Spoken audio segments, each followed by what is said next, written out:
Começa agora o Cidade Viva, um programa que te leva a conhecer São Paulo mais de pertinho, valorizando suas histórias e cultura. Hoje nós vamos para um lugar onde religião, arte e arquitetura se encontram. Eu estou falando da Catedral da Sé.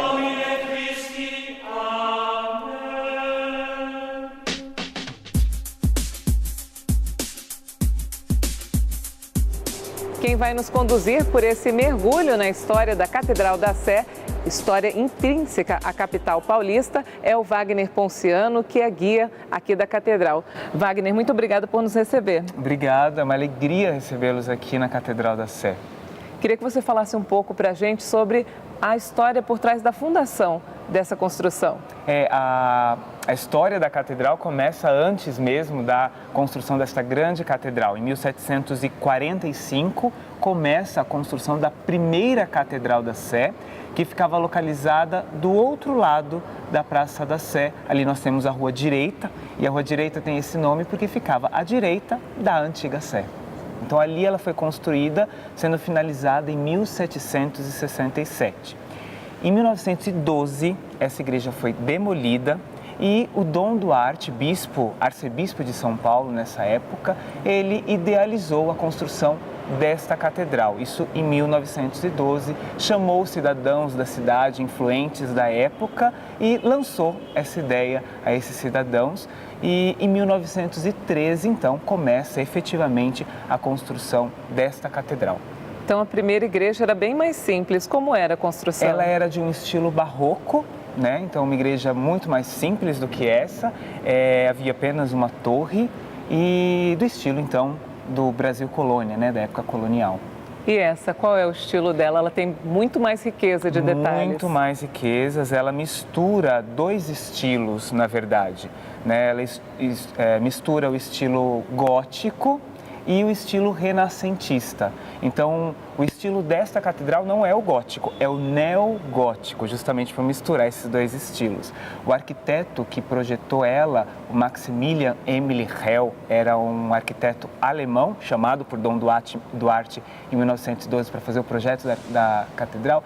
Ele mistura esses dois estilos, que o gótico se mostra sobretudo nas torres, né, altas, pontiagudas, e o renascimento que se expressa na cúpula. Uma construção gótica não tem uma cúpula, ela é toda para cima, né?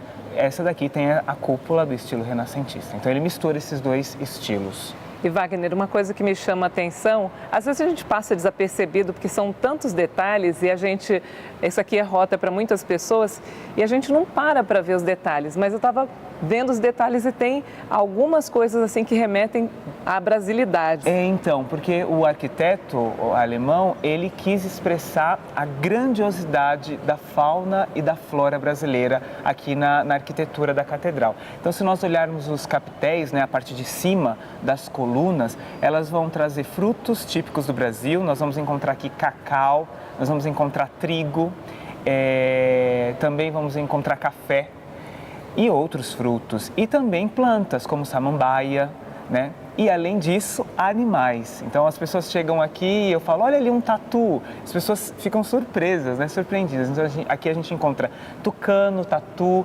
garça, lagarto, né? Então ele quis expressar, o arquiteto quis mostrar a grandiosidade da nossa fauna e da nossa flora.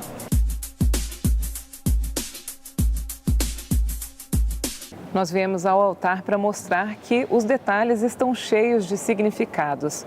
Não é isso, Wagner? Exato.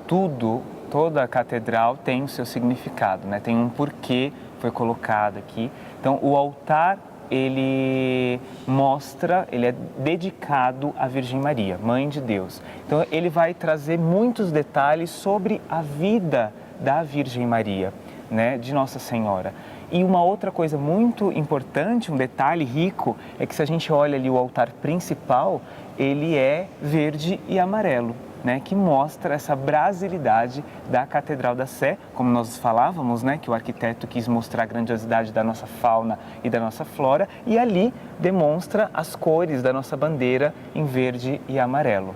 E também tem ali o brasão, né, dos padres jesuítas, né, que o coração dos católicos da cidade de São Paulo é muito grato aos padres jesuítas por toda a evangelização que eles fizeram e ainda fazem aqui na nossa cidade. Então ali também é representado essa gratidão a eles, colocando o brasão deles ali no altar principal. Esse altar tem muita história para contar, aconteceram muitas cerimônias importantes aqui. Exato. Por exemplo, porque esse é o atual altar, né, da catedral, e aquele é o altar principal, o mais antigo, porque a catedral, eu dizia que ela começou a construção em 1912, Dom Duarte idealiza e efetivamente em 1913 começa. Ela foi inaugurada em 1954, ou seja, 42 anos depois da idealização, porque a construção dela passa pelas 2 guerras mundiais e grande parte das obras de arte, dos artistas que trabalharam aqui eram europeus. Isso atrasou muito, as 2 guerras atrasou muito a construção desta catedral. Então, a gente vai observar que o altar principal, ele é ainda do rito antigo, né? Do rito que a gente diz extraordinário, quando a missa era rezada em latim, né? Ou seja, antes do ano de 62, do Concílio Vaticano II, que foi em 54, que ela foi inaugurada, então o altar era ainda desse rito extraordinário. Em latim, o padre rezava de costas para o povo, então por isso que a gente vê ele ali, o primeiro altar desta catedral e hoje, depois do Concílio Vaticano II, o segundo altar desta catedral. Acima do altar da catedral tem esse órgão de tubos que é impressionantemente complexo, gente. Olha o tanto de teclados e variações que são possíveis de serem feitas para o som sair de várias maneiras, com mais vibração, com menos, mais grave, mais agudo. O pedal também, são vários pedais, realmente a pessoa tem que ser muito boa para tocar esse órgão. É o maior órgão da América Latina, são 12 mil tubos e hoje, infelizmente, ele se encontra parado. Ele passou por uma restauração, junto com toda a restauração que a catedral passou, finalizando em 2002, só que aí ele parou novamente e hoje ele se encontra parado. Que pena, não dá para consertar? Olha, dá, né? É um investimento muito alto que hoje a igreja não tem a possibilidade de investir, porque a mão de obra, né, é uma mão de obra muito especializada, então é alguém de fora que vem dar manutenção. Então hoje a gente precisa, né, até mesmo de ajudas na parte de financiamento, de ajuda de investimento nesta obra, né, que faz parte do nosso patrimônio. De onde ele é? Esse daqui é da Itália, ele é italiano, de origem italiana, né? E toda a parte de manutenção vem da Bélgica, também Espanha, dali que vem a parte de manutenção desses órgãos. Eu imagino como deveria ser o som, né, que ele emite, porque o som se propaga em ondas. Eu imagino que elas deviam encher assim, o lugar, devia ser uma coisa realmente muito bela.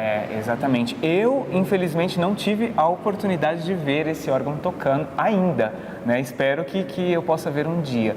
Nós viemos ao coro da catedral para ficar mais pertinho das janelas, dos vitrais, que contam várias histórias bíblicas, né, Wagner? Exatamente, né? Como nós já falamos anteriormente, os vitrais da catedral vão trazer muitas histórias. Aqui a gente tem alguns relatos de alguns milagres de Jesus.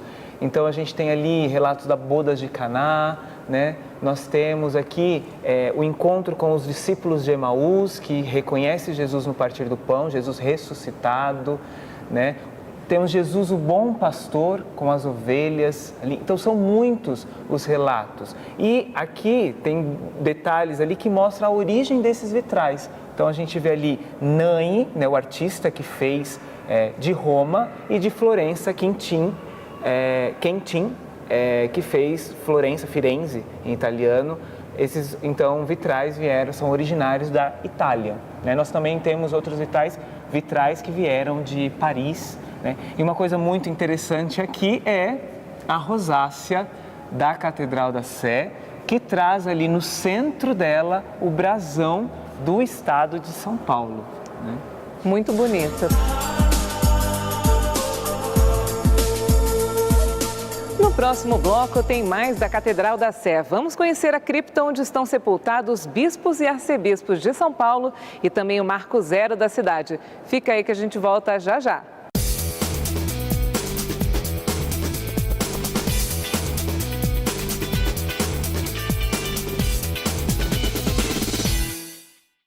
De volta com Cidade Viva, mostrando para você as minúcias da Catedral da Sé, maior igreja de São Paulo com capacidade para 8.000 pessoas, inaugurada em 25 de janeiro de 1954.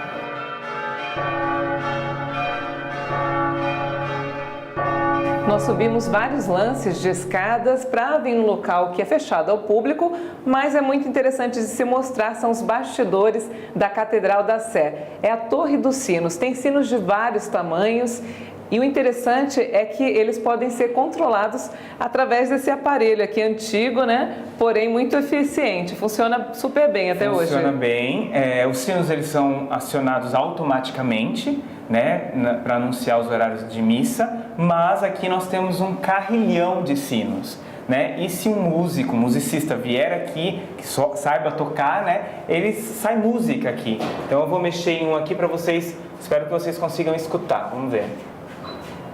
Não, vamos mexer nesse aqui, que esse som é mais alto. Olha! Escutaram? Então, e aqui são vários, né? Que o musicista vem aqui e sai música aqui, sai som.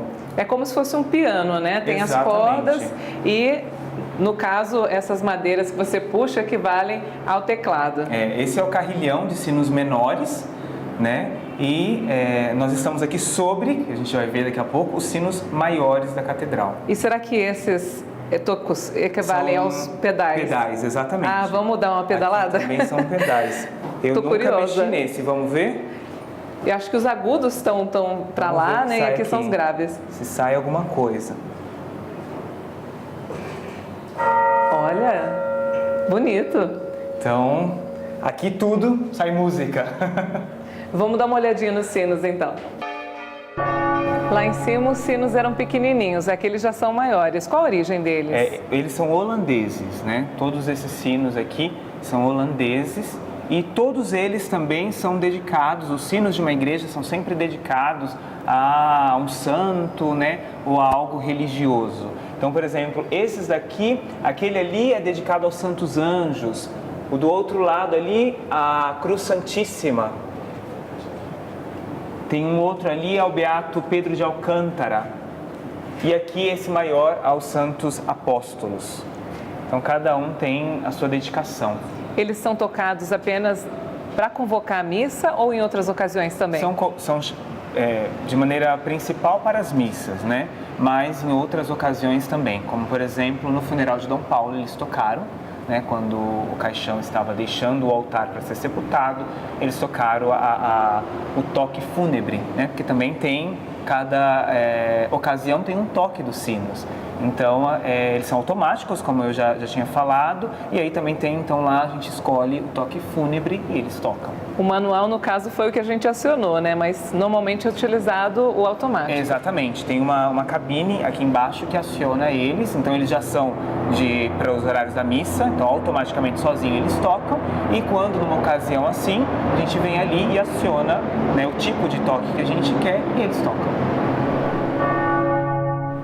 Conforme a gente vai descendo, o tamanho dos sinos fica maior. Exato, nós estamos aqui debaixo, né, do maior sino da catedral, esse que é dedicado também de origem holandesa e dedicado à Santíssima Trindade. Então aqui nós vamos, essa parte aqui a gente tem acesso a todo o teto da catedral, né? Então aqui nós andamos por cima da catedral.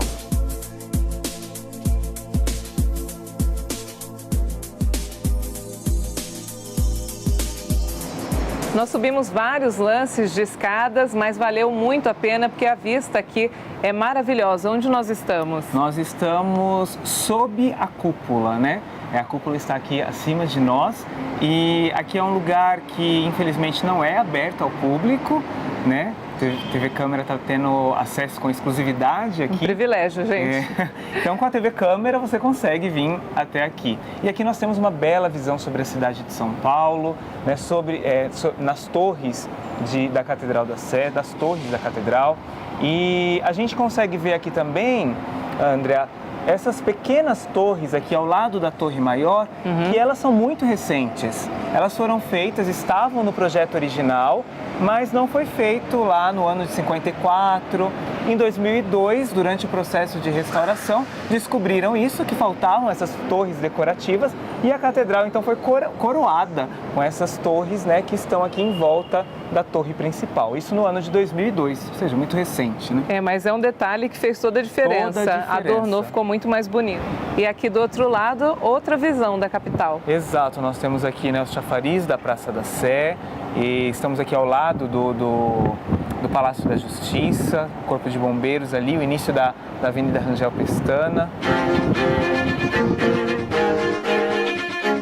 A gente veio agora a outro lugar muito bonito da Catedral da Sé. Muitas pessoas não sabem que no subsolo tem a cripta, e essa aberta ao público. Aberta ao público, exatamente. Visitas monitoradas todos os dias, de segunda a segunda, né? É durante a semana das 9h30 às 4h30 da tarde, e nos fins de semana de sábado das 9 às 15h30 e no domingo do 12h30 às 15h30 também.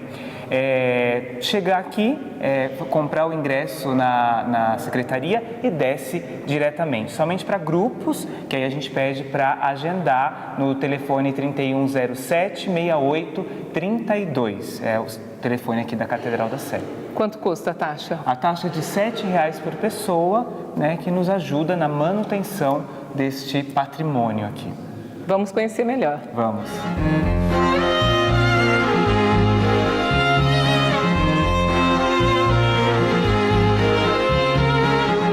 Wagner, pessoas muito importantes para a história de São Paulo e da igreja estão enterradas aqui. Exatamente. Aqui é um total de 30 câmaras mortuárias, 18 estão ocupadas, 12 ainda livres. Então, exclusivamente para os bispos e os arcebispos da cidade de São Paulo, mas, além deles, nós temos sepultados aqui 3 padres e um cacique, um índio, né? O índio Tibiriçá, que era o cacique da tribo que habitava esta região aqui quando os portugueses chegaram à futura cidade de São Paulo. Ele foi também o primeiro índio a ser catequizado pelos padres jesuítas, os padres que fundaram a cidade de São Paulo. 14 bispos, então, repousam aqui. Queria que você destacasse alguns que deixaram os seus legados. Bom, cada um deixou, né, algo de muito importante para a igreja de São Paulo e para a cidade de São Paulo também. Então, aqui nós temos os 3 primeiros bispos da cidade de São Paulo, e eu destaco aqui, então, o primeiro, Dom Bernardo Rodrigues, que chegou aqui em 1746. Ele era português, né? São Paulo teve um total de 6 bispos portugueses para depois ter o primeiro brasileiro. Então, ele é o primeiro bispo de São Paulo. São Paulo foi criada a diocese pela Igreja Católica, ou seja, uma região, né, que é coordenada por um bispo, em 1745. E em 1746, um ano depois, chega aqui Dom Bernardo para tomar posse da diocese de São Paulo. E esse bispo, quem foi? Ele é um outro bispo a ser destacado, Dom Duarte Leopoldo e Silva. Ele é o primeiro arcebispo de São Paulo, né? Ou seja, a cidade de São Paulo cresce e ganha o título da Igreja Católica de arquidiocese. E ele é o primeiro arcebispo, foi o idealizador da construção desta catedral em 1912. Então, tudo isso que nós estamos vendo partiu da ideia deste arcebispo, Dom Duarte Leopoldo Silva. E essa peça em bronze figura realmente como eram as feições deles? Exatamente. Então, as feições de cada bispo em cada um dos túmulos e uma escrita em latim sobre a história, né? Um pouco, de forma bem resumida, a história de cada um deles, o latim, porque ainda hoje é a língua oficial da Igreja Católica. E esse é o mais recente? Esse é o mais recente, há pouco mais de 7 meses, foi sepultado aqui, o cardeal Dom Paulo Evaristo Ars, né? É muito importante para a história do Brasil, na época da ditadura militar, uma pessoa extremamente envolvida com a causa dos menos favorecidos, e é o primeiro cardeal a ser sepultado aqui na cripta de São Paulo, né? A gente vê o túmulo dele desta forma porque ainda não está pronto, né? Vai ficar padrão como o dos demais. O busto dele vai ser colocado aqui, o brasão dele, que é esse, vai ser colocado em cima em bronze, e a escrita aqui em latim. Aqui na cripta também tem uma exposição permanente. Exatamente, sobre o Santo Sudário. né? O Santo Sudário é um pano que o original se encontra em Turim, na Itália, e que, de acordo com as descobertas que os cientistas fizeram, ele é atribuído à pessoa de Jesus, né? Ou seja, o pano que possivelmente pode ter envolvido Jesus após a sua morte. E o acervo é feito de peças que são réplicas? São réplicas, então de um lado aqui do acervo a gente tem algumas réplicas que nos recordam, com alguns elementos que nos recordam a paixão de Cristo. Então uma coroa de espinhos que é feita do mesmo tipo de árvore da qual foi feita de Jesus, tem até um certificado de originalidade porque esta veio da Terra Santa de Israel. E aí nós vamos ter outras réplicas, então uma réplica dos pregos, né, que foram usados na crucificação, uma réplica também de um dos tipos de flagelo utilizados pelos soldados romanos na flagelação e uma réplica da lança que transpassou o lado de Jesus. E mais ao fundo nós temos uma réplica com as mesmas dimensões do original, que está lá em Turim, na Itália.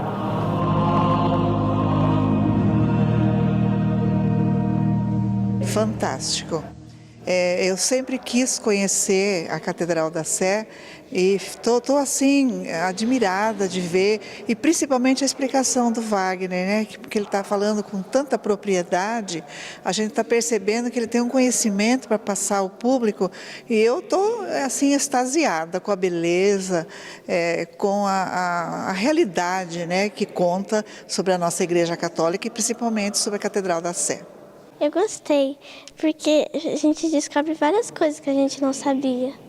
Eu achei bem bonito, principalmente o teto, porque ele é muito detalhado. Tô achando bastante interessante, porque tem bastante coisa que a gente não sabia, né? Que quando a gente vai vendo, a gente vai aprendendo mais, até para falar depois na escola, é bem interessante. Acontece algum evento aqui? Então, aqui acontece missa todas as sextas-feiras, às 9 horas da manhã, aberta ao público, e também muitos concertos de música acontecem aqui, né?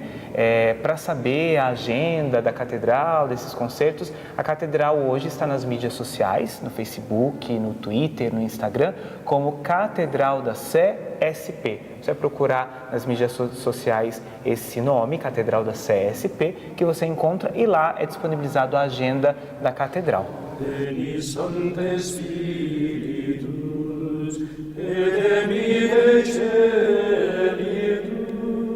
Nós viemos conversar com o padre Elmo Fatioli, que é padre auxiliar do cura, para falar um pouquinho sobre a liturgia. Como é a dinâmica das missas, padre?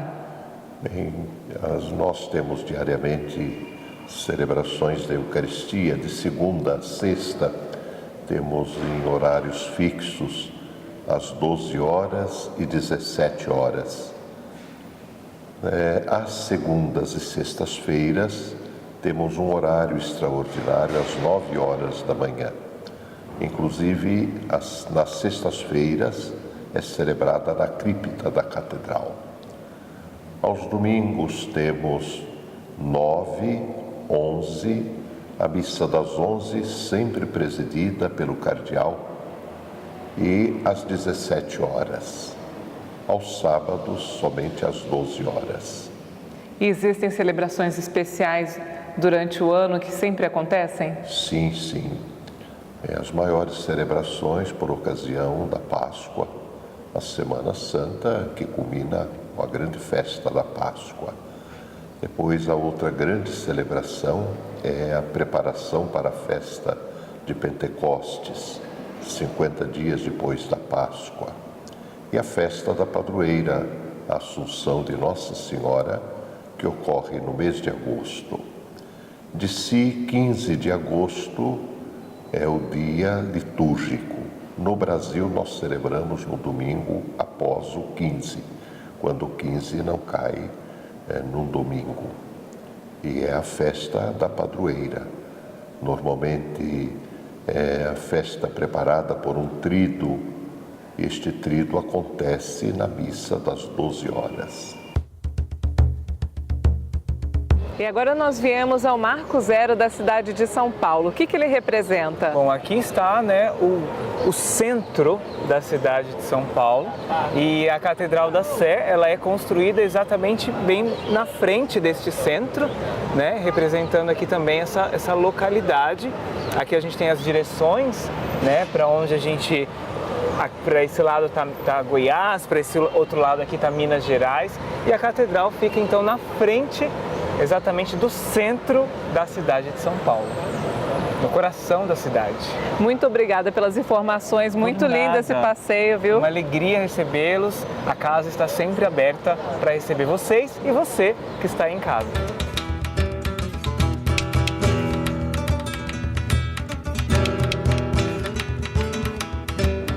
O Cidade Viva sobre a Catedral da Sé vai ficando por aqui, mas a gente volta com outro passeio que pode ser sugerido por você.